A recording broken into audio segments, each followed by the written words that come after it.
तर इकडे मुंबईमध्ये सायन किंग सर्कलमध्ये सुद्धा पाणी साचलेलं आहे। तिकडची दृश्य आपण या ठिकाणी पाहताय। अक्षरशः गाड्या ज्या आहेत त्या पाण्यावर तरंगतायत।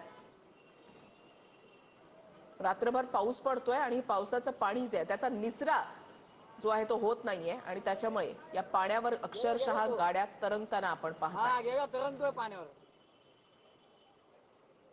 मुंबईमध्ये सकाळी रिमझिम पावसाला सुरुवात झाली होती। त्यानंतर गेल्या 1 तासापासून मुंबईमध्ये मुसळधार पावसाला सुरुवात झालेली आहे आणि त्याचा परिणाम आपण पाहतोय की किंग सर्कल परिसरामध्ये जे आहे ते मोठ्या प्रमाणात पाणी साचलेलं आहे। गुडघ्यापर्यंत किंग सर्कल परिसरामध्ये पाणी साचल्याचं या ठिकाणी आपल्याला पाहायला मिळतंय।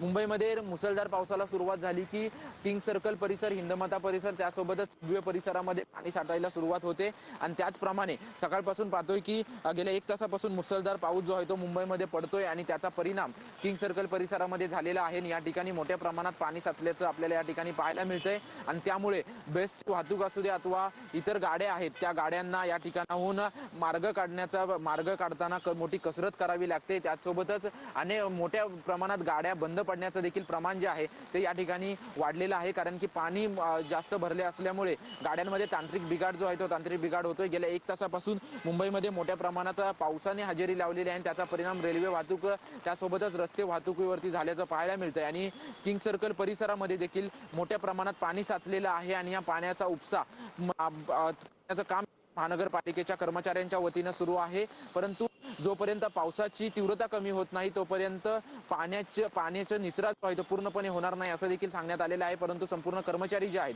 ते कर्मचारी देखील या ठिकाणी पाण्याचा निचरा करताना पाहायला मिळतात आणि मोठ्या प्रमाणात पाणी साचल्याचं या ठिकाणी पाहायला मिळतंय। कॅमेरामन मनीष विचारे सह निवृत्ती बाबर, TV9 मराठी।